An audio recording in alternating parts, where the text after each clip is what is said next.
Bortle here, back from the LCS 3, that's LCS Pasadena event with, whoa, we have the finalists, second place player. My goodness. Introduce yourself to the channel, man. Yeah, thanks, Bortle, for the opportunity. I'm Christian Thomas from Germany in Eman Games.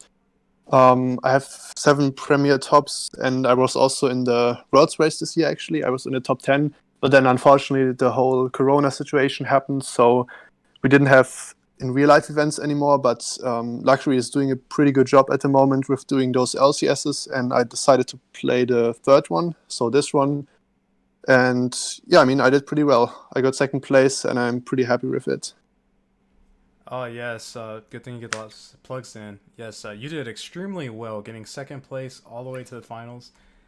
Thank you, thank you. And hopefully Konami will resume from where your points were at, or at least help you out for the future for World's Race. My goodness.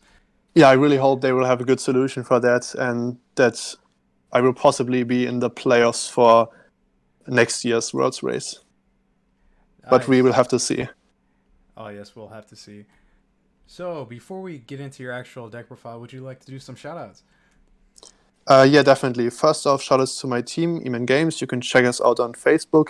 And then also shoutouts to the people who helped me prepare for this tournament. So Paulo Gonçalves, Herman Hansen, who also got top 4, Lorenzo Roma, who got top 16, and Luke Coogan. That's it. Wow, nice. We'll definitely plug in E-Man Games in the description down below, so make sure you check them out, Bortle Nation.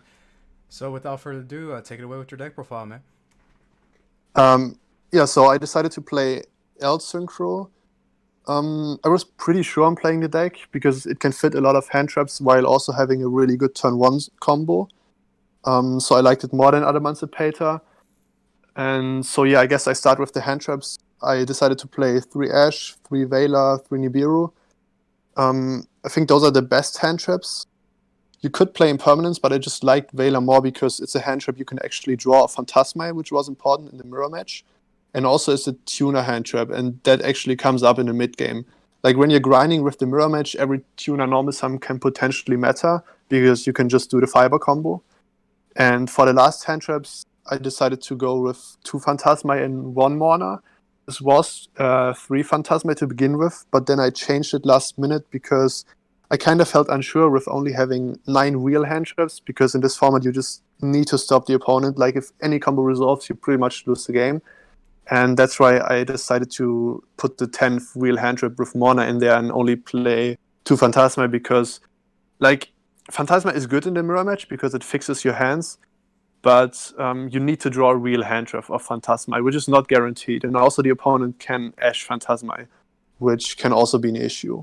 I do like the explanation you just gave with the Phantasme and the one Mourner, but since you are just playing the one copy of Mourner in the main deck, did you ever wish this was a Phantasme whenever you saw it in your hand, or did it actually perform well being the one copy?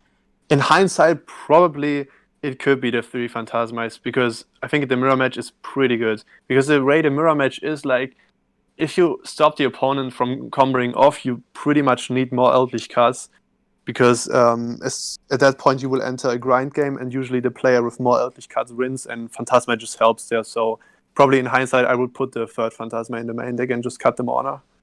It's pretty much standard. I played 3 Jet Synchron, the 1 Deskbot, and only 1 O-line. I think 1 is fine because it's pretty much a brick, honestly. And you can do the combo if you draw O-line as well, because you discard the O-line with Jet Synchron, and then you do the standard combo, but you leave 1 formula up, and the formula is your level 2 tuner for the combo, so you actually don't need to play the 2 O-line. Then I played 3 Magician's Souls and 1 Apprentice, which I still feel weird about. Like, I was close to cutting it because I'm usually not a fan of such high variance cards like Magician's Souls, Gamma, Brilliant Fusion, because they're pretty bad when you draw them in multiples. And also, I did have some hands where I opened Magician's Souls with 0 Eldlich cards. But then the thing is, like, Magician's Souls plus land just feels like an FTK. Magician's Souls plus 2 Eldlich cards also feels like an FTK. So I still decided to rent with it, but my friend Herman, who made top 4, didn't play Magician's Souls at all, so that's something I wanted to try going forward. But I think for this tournament, it was fine. And yeah, then lastly for the Eldlich part of the deck, It's pretty much standard, like the 2 laws, 3 cursed, and then all of the Eldlich traps maxed out. I guess what's not so standard is the Run White Elixir. Most people are playing the Black Awakening instead, which I also thought about because obviously drawing black is a lot better than drawing the right because it's not a brick. But I value the utility of right more because in the mid game, like, it definitely matters that you have a quick spell you can use on the opponent's turn, and then you can use it on your turn to set one of the golden lands, like either Conquistador or Huaquero, which you can't do with the black, because if you set black, you obviously can't use it until your turn. And since it's only one of, like, the chances of opening it are still really low, and I think the utility is better, and I think it was good for the tournament. And yeah, then there's the 3 tuning, also standard, and I decided to play upstart because I think playing 39 cards is almost always correct. So that's for the main deck, yeah. But before we jump into your extra deck, I would like to take a second and talk about the finals. Were you expecting Sky Strikers in this tournament at all to do so well? No, I definitely didn't. Like, it was crazy. I think the guy, like Ryan Yu, made a really good meta call by playing Sky Striker because, as you can see later in my side deck, I also decided to only play 3 Cosmics as spell trap removal because I just didn't think that anyone would actually bring like Sky Striker, Altergeist, Subterra, those kinds of deck to this event, because Adamancipator and Eldlich are just so much stronger in my opinion. But I think it was a good meta call from him because people just weren't prepared at all for the deck, and I think it was a well-deserved first place, honestly. Okay, cool. Yep, shout out to Ryan Yu. And yes, it looks like you were definitely ready for the mirror match or the rock deck. So yeah, let's see the rest of the deck, extra deck. In the extra deck, I played the Ron Moonlight, which I never summoned, but in testing it came up because when the opponent hand traps the Needle Fiber and you have like 1 golden land, then you can tag out Needle Fiber for the formula and still have an interruption, which can be pretty important. So yeah, I played 1 Savage and 1 Herald. I didn't play the Librarian combo, and this might seem crazy at first, but the reasoning was that the combo in the first place resolves only 15 to 20%, I would say. Because it's not like versus the Adamancipator deck where you need 2 hand traps all the time, versus the Eldritch deck, 1 hand trap almost always does the job. So that's the first thing. And then the times where you resolve the combo, like obviously my combo is worse because I only do Formula Draw 1, Savage, and Herald. But I think this combo, like 90% of 95% of the time, is still enough, to be honest, to win versus every deck. And that's why I think the Librarian combo just wasn't needed. The other thing is, if you do the Librarian combo and they keep the hand trap for Aurora, you're in a pretty bad spot. But if I do my combo and they do the hand trap on Aurora, I still get the formula draw 1 before, which can definitely matter. And yeah, I also decided to play 2 formula, which is also not really standard. The reason for that is that whenever you open Jet plus any special summon, like for example Jet plus Magician Souls, Jet plus Lord, or even if you're going second, like you Nibiru the opponent, you use Phantasmi, then you can normal Jet and instantly go into Fiber, and then you can do 2 formulas before you do the Aurora. And what I noticed is that many people are keeping the hand traps for Aurora, which I think is usually correct, but in my extra deck, like you can play, or you can do 2 formulas before you commit to the Aurora, which is pretty good because if they keep the hand traps, then you still get the draw 2, which definitely helped. Yeah, that's pretty much it for the synchro part. For the links, I played the Access Code Talker Celine combo, which was definitely useful. Like I think in the mid game, just having a win option like Access Code is pretty good because it just OTKs the opponent and it's a board ride pretty much. Then I played the 1 Barricade Blocker, which you need for the combo, obviously. Then the 1 BLS, which I think is pretty good in the Eldlich grind game because, like I said, usually you're going to enter an Eldlich grind game in the mirror match. But there's still a good chance that the opponent has some hand traps. And doing the Fiber combo in the mid game pretty much loses to like any hand trap, essentially. Vela, Ash, Nibiru, they can have everything. Did you summon this BLS link many times? I did, yeah. In the mirror, it's pretty good because it's like pretty much immune to hand traps, and they also can't use Conquistador on it, and it's really hard to out. And also the banish effect is pretty good. So this was, I think, important in the mirror match. So I was glad I did play it.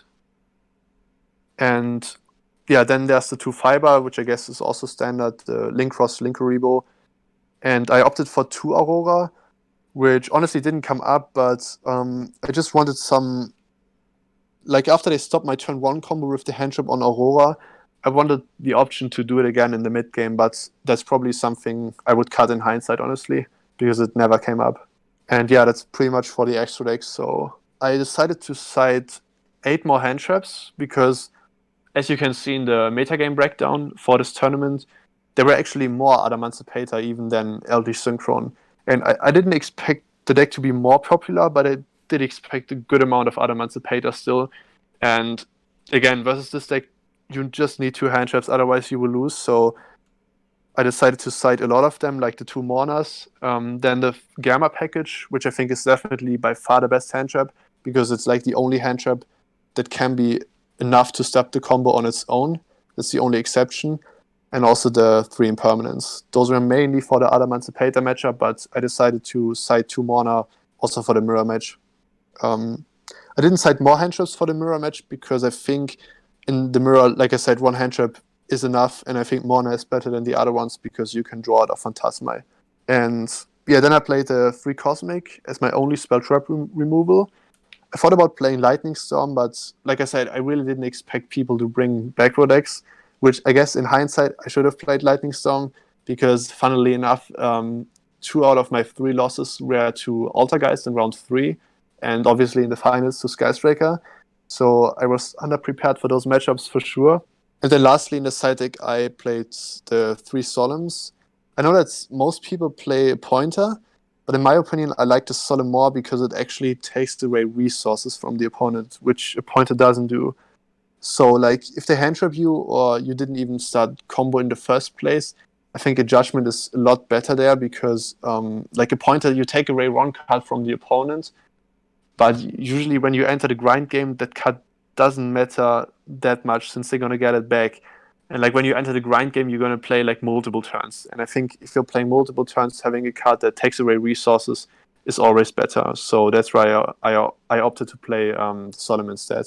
And yeah, that was pretty much a deck. I think I was happy overall with the deck choice. Very nice, very nice. Well, congrats again on getting second place, making it all the way to the finals. Yeah, thank you, man. Thanks a lot. And although was the time zone difference, did that affect you whatsoever?